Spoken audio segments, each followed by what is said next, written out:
Welcome back to the Dorm Room Sports Chat. I'm your host, Annie Marum, alongside our three analysts, Derek Fazenden, Brittany McMorris, and Zach Clark. Tonight, how the trip to Washington ended the men's basketball team's winning streak, how the baseball team did during their opening weekend at High Corbett, and our analysts will get to gamble when they play buy or sell. Thursday night, the Cats took on Washington State, which was a game where senior leadership really stood out. Kyle Fogg and Jesse Perry combined for a total of 42 points. This one didn't start well as they find, we're going to start here now. Brock Modem, leading scorer, rolls this one in off the fingers. Arizona's a little slow to start, but eventually starting to find their groove as Kyle Fogg gives the first lead of the night, making it 28-27 Cats. Back and forth it went as we end this half with Reggie Moore's layup attempt getting swatted by Nick Johnson. Cats up 49-39 going into the locker room. Second half, here comes Brandon Lavender feeling the flow. Not one, not two, but three straight trays to give the Cats a 59-57 lead. But who's there to respond? Brock Modem says, "I'll match your three," and he gets this one to tie the game at 65. Under a minute to go, Josiah Turner, the sick left-handed pass to Jesse Perry for two and the foul. That gave the Cats the lead they'd never let go of. Cats win this one 76-72. Brandon Lavender 15 points. Kyle Fogg added 16 to overcome their slow start and give the Cats their 5th straight win and their 19th win overall.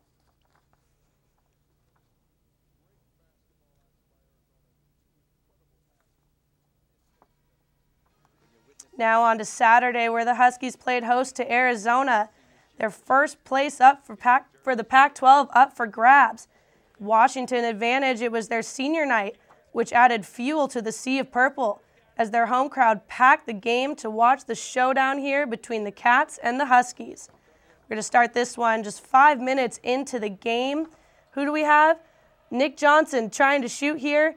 Aziz Njai gets the block and took off. Looks like he was in the air for about 3 minutes before he slammed the ball into the basket. Home crowd loving this one. No, who's not loving it? Miller. He gets teed up for arguing whether he thought Njai walked or not. Either way, Huskies go up by 4. Later on, we're going to see Tony Roten. He's going to find Terrence Ross here. A little alley-oop action, and the highlights for the Huskies continue as they take an 11-point lead. Arizona now, they go on a 12-4 run to close out the first half. Brandon Lavender, the best three-point marksman in the conference, gets one here and cuts the lead to 2 at the half. Second half, Nick Johnson showing a little hustle play as Kyle Fogg goes for the three. It's no good. He's there to bring it in, bringing his total points to 20 for the game, and Arizona's down by 5. Then Tony Roten put Angelo Chol on blast. He's going to get a little swat here. And then again, Tony all the way to the basket. Angelo Chol gets the worst seat for this one and has to watch this thing go down. Huskies lead by 7. Got about a minute to go. Roten again on the drive. Nick Johnson gets up for the swat. Ref calls goaltending. You can count the basket and 1. That'll seal the deal, as that's the deal breaker for the Cats winning this one over the Huskies. Which doesn't happen. Arizona's 5-game win streak spanned in Seattle as they lose this one 79-70, denied their 20th win by the Huskies. Derek, was the loss against Washington a result of effort, or is Washington just too good for Arizona to handle?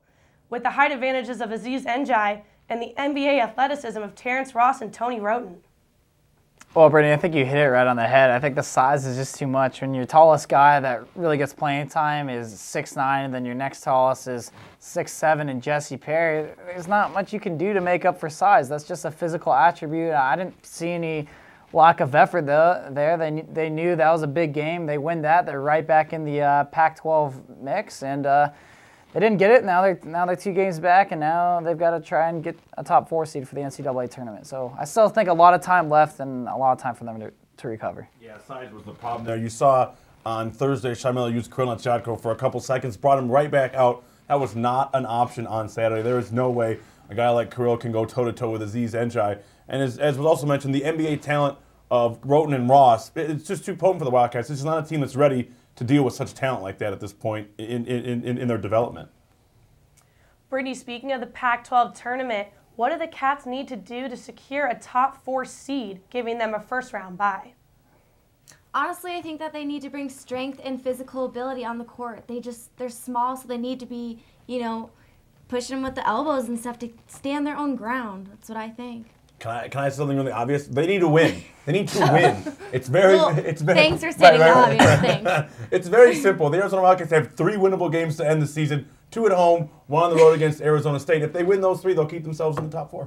Yeah, I'll go the obvious route here, I know, too. it's oversimplifying the problem, I understand. But I think, Zach, if they do take care of business, though, and win the 3 winnable games, UCLA will always be tough. They got a little rivalry going there. But I think Oregon, the team that they're tied with for the 4 spot right now, they still have a matchup against Colorado, which could go either way. And they've got some Oregon games. State as well. They've got to play for the Civil War. Yeah, on the road, I believe, Yep. too. So, I mean, they've got a tough road ahead of them. And then, of course, at Utah, and they're not very good, but still on the road.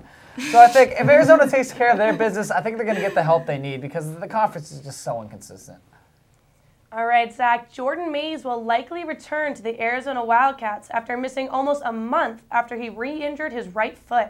The Wildcats have been going only 7 deep with his absence, and Kevin Parham being out for the season along with Kirill Natsiasko being ineffective. Zach, what does this mean if Mays returns? And how do the postseason hopes for the Wildcat team? Well, when you look at going into the postseason, it's always all about depth. In baseball, you look at the bullpen. In basketball, you can look at the end of the bench. And the Wildcats being able to go 3 deep will expand the ability to shoot the ball and distribute the ball. Angelo Chol and Brendan Lavender have both been excellent, but a little more in the pool never hurt anybody. This expands their ability to game plan and opens up the playbook for them. Yeah, and I agree with you for the most part, but I think when you look at a guy like Jordan Mays and a foot injury, those are tough to judge. You don't know how he's going to respond from that because you need, like in basketball, stating the obvious once again, use your feet quite a bit to move around. So that's an injury that could easily be aggravated again. So it's tough. You don't want to force him back, but you need him. You need him. And we compare this team kind of to the 2009 team. They only went 7 deep too, but they had a lot more talent. So more depth, the better, obviously. All right, when the DRSC returns, we'll take you out to the ball game. I'm Derek Williams, the former U of A Wildcat. You're watching UATV. Don't change the channel.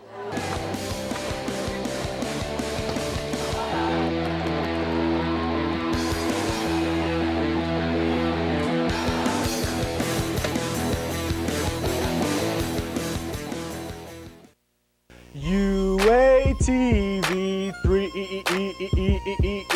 UATV 3 When I turn on the TV, I turn it to channel 3, cause they got all the greatest shows that I've been waiting to see. It's entertaining to me, cause it's pertaining to me and all the other Wildcats in the student body. We're broadcasting live to all the residence halls, so all y'all's in the halls, turn your TVs on to channel 3 for Sheezy, so you can see me and all the other happy people down at UATV 3.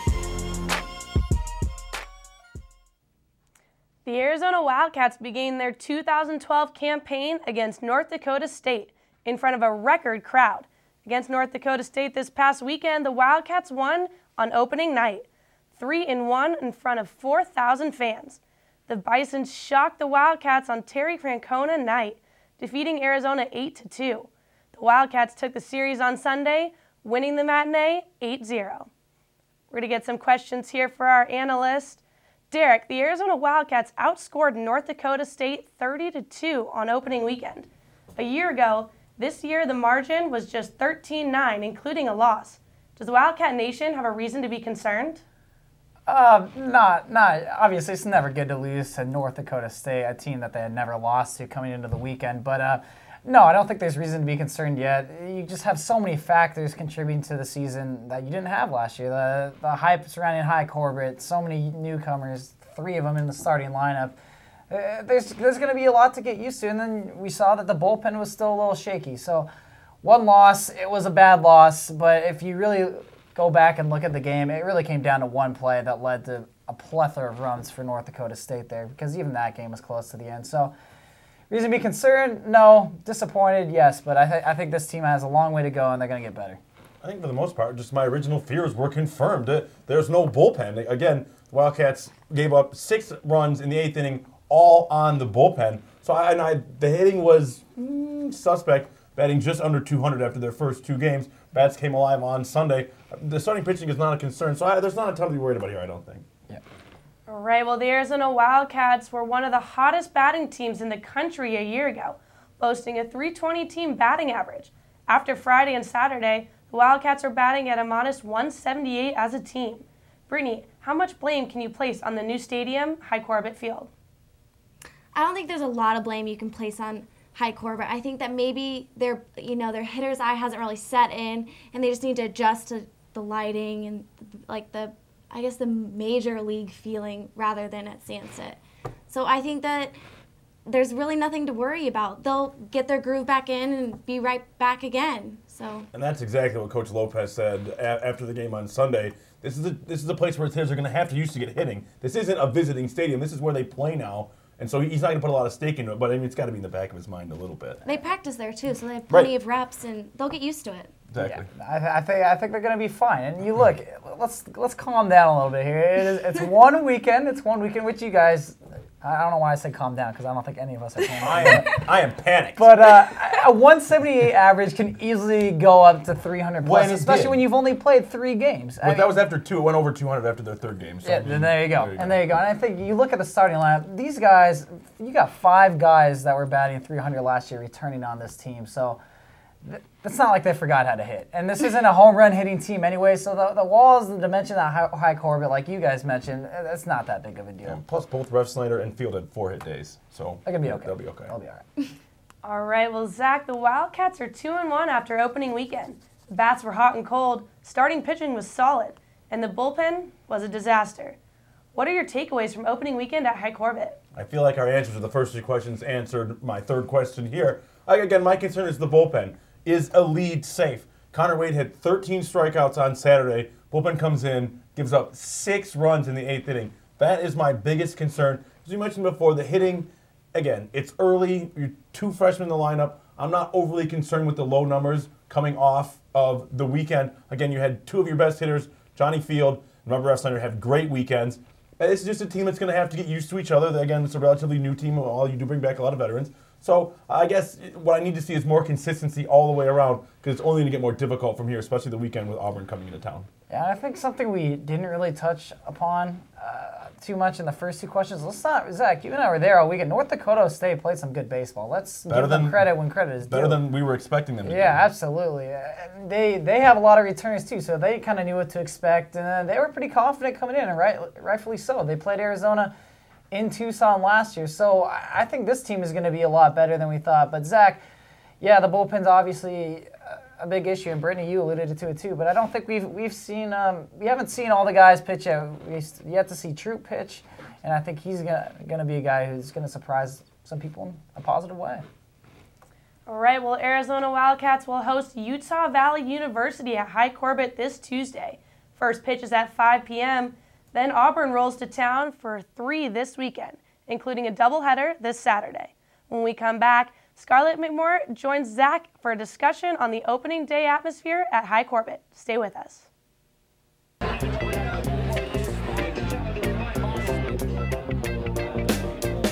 The life I lead is the life of a dog. I may have fleas, but I run a yard. I see those clones looking down on me, but unlike those clones, this dog is free. Oh Lord, it's a dog's life. Oh Lord, it's a dog's life, dog's life. Oh Lord, it's a dog's life. The Arizona Wildcats opened the doors at High Corbett for the first time on Friday to record attendance. Almost 4,000 people enjoyed the game Friday night. Our very own Scarlett McCourt was there. Scarlett, how are you? I'm good. How are you? Awesome. So again, the Wildcats won 3-1 on Friday in front of 4,000 people. What are your first thoughts about that, about the environment, about the game? It was definitely electric. The fans were crazy. Obviously, there was about 4,000 people, which is a record for Arizona baseball. And I'm sure that that's, translated onto the win. We had lots of screaming fans, just a really good time, even a good social event, and it was a really fun time. Speaking of screaming fans and a social event, how was the Zona Zoo, the first time Arizona uses an official student section at a baseball game?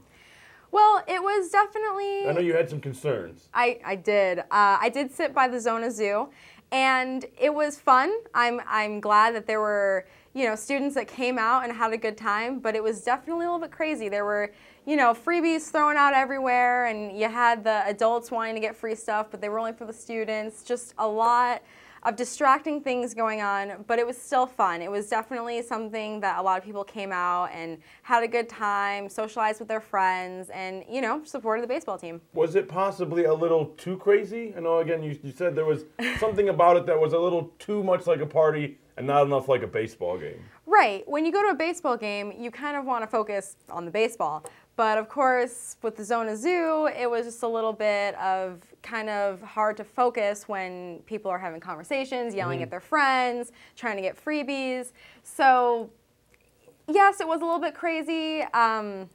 Is that fun?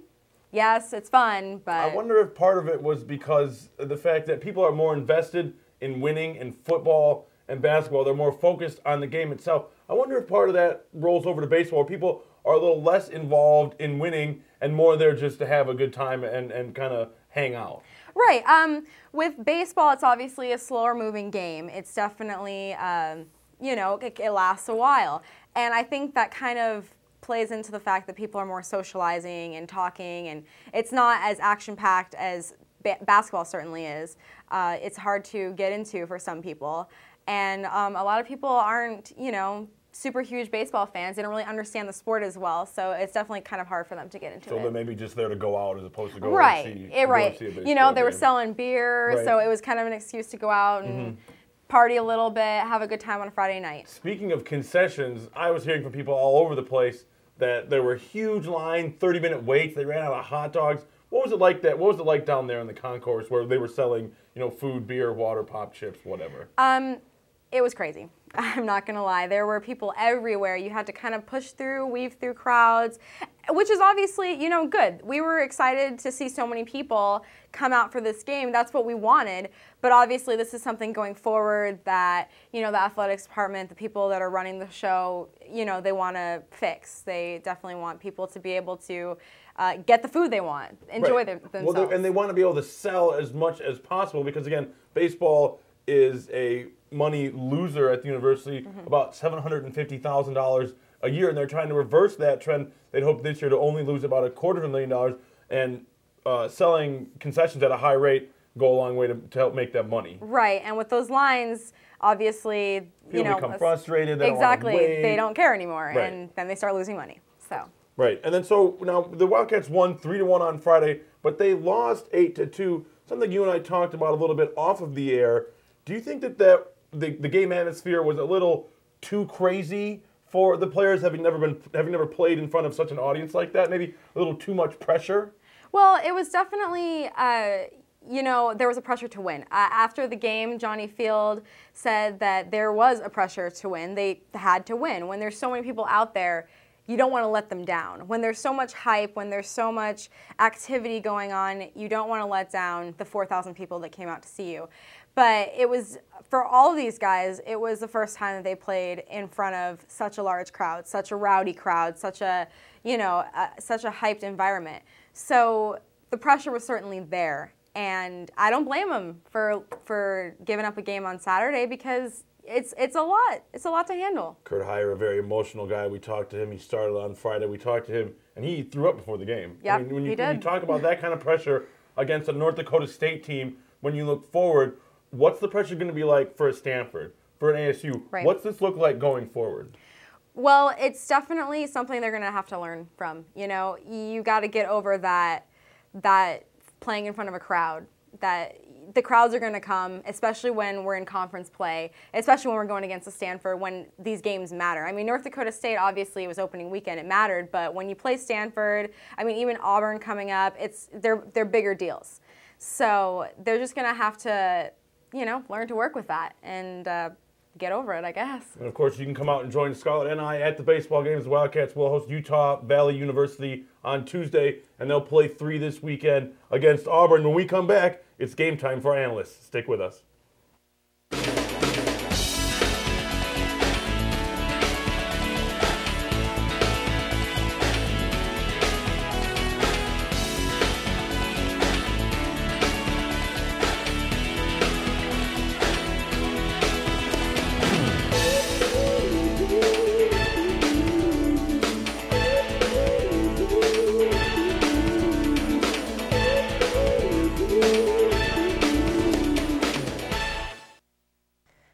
right, it's time for our analysts to play a little game of buy or sell. As discussed earlier in the show, the Wildcats have lost 4 of their last 5 games to Washington in men's hoops.